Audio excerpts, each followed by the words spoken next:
নমস্কাৰ, আজি মই হাঁহৰ মাংসৰ ভাজি ৰেচিপি লৈ আহিছোঁ। এই মাংস মোৰ খুবেই প্ৰিয়, বহুতেই বহু প্ৰকাৰে বনায়। মই কেনেকৈনো ৰান্ধিলোঁ চাওকচোন। এয়া আধা কেজি মানৰ মই তেজাল হাঁহৰ মাংস লৈ লৈছোঁ। প্ৰথমে মাংসখিনিত হালধি এচামুচ,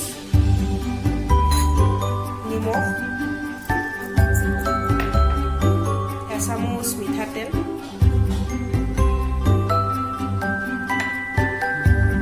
পিঁয়াজ, এটা পিঁয়াজ মই মিহিকৈ কুটি লৈছোঁ, আৰু শেষত এচামুচ ঘিউ দি দিছোঁ। ঘিউ দিলে মানে হাঁহৰ এটা গোন্ধ থাকে ন, সেই গোন্ধটো নাইকিয়া হয়। আৰু এইখিনি এতিয়া ভালকৈ মিক্স কৰি ল'ম। মই নিমখখিনি একেবাৰে দি লৈছোঁ, আপোনালোকে পিছতো ব্যৱহাৰ কৰিব পাৰে ইয়াত অকণমান দি কিনে, কিন্তু মই একেবাৰে দি লৈছোঁ। আৰু এইখিনি প্ৰায় আধা ঘণ্টামান মই ঢাকি থৈ দিম। আৰু পিঁয়াজ দুটা এইদৰে কাটি লৈছোঁ, আদা নহৰু পেষ্ট, গৰম মছলা এচামুচ, খিনি গোটা জিৰা, জালুক আৰু শুকান জলকীয়া প্ৰথমে টাৱাখনত অকণমান গৰম কৰি লৈছিলোঁ, আৰু মই মিক্সিত দি এইখিনি ভালকৈ গুড়ি কৰি লৈছোঁ। আৰু ধনিয়া, মিঠাতেল পৰিমাণ অনুযায়ী ল'ব, তেজপাত, জলকীয়া দুটা লৈছোঁ। যদি আপোনালোকে বেছিকৈ খায় তেনেহ'লে বেছিকৈ দিব পাৰে। আৰু মই সৰু আলু তিনিটা এইদৰে কাটি লৈছোঁ।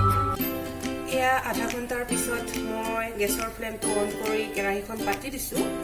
কেৰাহীখন গৰম হৈছে, এতিয়া মই তেল দি দিম। তেল আপোনালোকে পৰিমাণ অনুযায়ী দিব, মই ইয়াত আধা কাপমান দিছোঁ। এইখিনি গৰম হ'ব লাগিব। তেল গৰম হৈছে, এতিয়া প্ৰথমে পিঁয়াজখিনি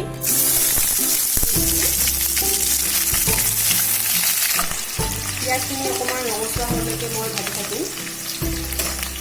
পিঁয়াজখিনি ৰঙচুৱা হৈছে অলপ অলপ, এতিয়া মই আদা নহৰু পেষ্টখিনি দি দিম।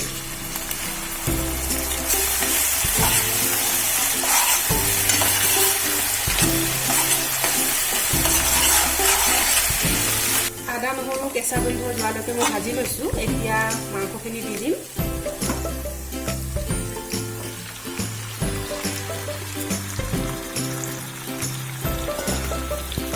এতিয়া এইখিনি ভালকৈ লৰাই থাকিব লাগিব, ভাজি থাকিব লাগিব।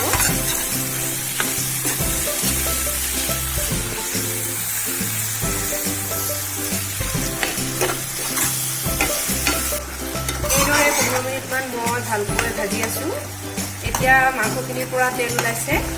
এনেকুৱা সময়তে জলকীয়া আৰু জিৰা জালুকৰ গুড়ি 2 চামুচ দি দিম মই,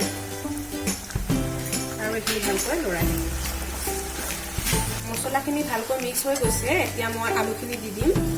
হাঁহ মাংসৰ পৰা এনেও তেল ওলায়ে, আপোনালোকে সেইকাৰণে তেলৰ পৰিমাণটো চাই ল'ব। হাঁহটো যদি বেছি তেজাল হয় তেনেহ'লে অলপ কমকৈ দিব তেল। এইখিনি অকণমান মই ভালকৈ মিক্স কৰি লৈছোঁ। এইখিনি অকণমান মই ভাজি আছোঁ, আৰু ইটো চৌকাত মই পানী 1.5 গিলাচমান গৰম হ'বলৈ দিছোঁ। এতিয়া উতলি থকা মই পানীখিনি দি দিছোঁ ইয়াত। পানীখিনি দি মই ঢাকনিখন দি দিছোঁ এতিয়া সিজিবলৈ। এইদৰে ঢাকনিখন দি মই 15 মিনিটমান ঢাকি থৈছিলোঁ, আৰু মই মাজে মাজে চেকো কৰি আছিলোঁ। এয়া অলপ পানী শুকাইছে, আমি আকৌ ভাজি থাকিব লাগিব এনেকৈ।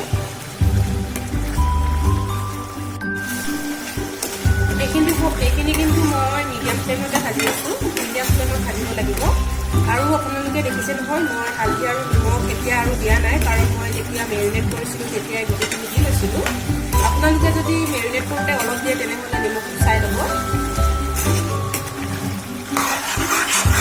দেখিছে পানী শুকাইছে, আৰু এতিয়া তেল আকৌ ওলাইছে।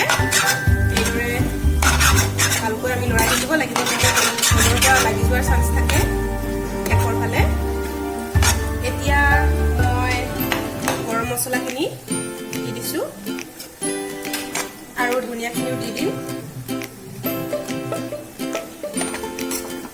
আৰু এইখিনি ভালকৈ লৰাই থাকিব লাগিব। আমাৰ হাঁহৰ মাংসৰ ভাজি হৈ গৈছে, দেখিছে নহয় কিমান ধুনীয়া কালাৰ এটা আহিছে। আপোনালোকেও এইদৰে বনাই খাই চাবচোন। এতিয়া মই গেছৰ ফ্লেমটো অফ কৰি দিছোঁ আৰু এয়া মই গৰম গৰম ভাতৰ লগত পৰিৱেশন কৰিছোঁ, লগত গাজৰৰ চাটনি, দালি। যদি আমাৰ ভিডিঅ'টো ভাল লাগিছে তেনেহ'লে লাইক, কমেণ্ট আৰু ছাবস্ক্ৰাইব কৰিবলৈ নাপাহৰিব। ধন্যবাদ ভিডিঅ'টো সম্পূৰ্ণৰূপে চোৱাৰ বাবে।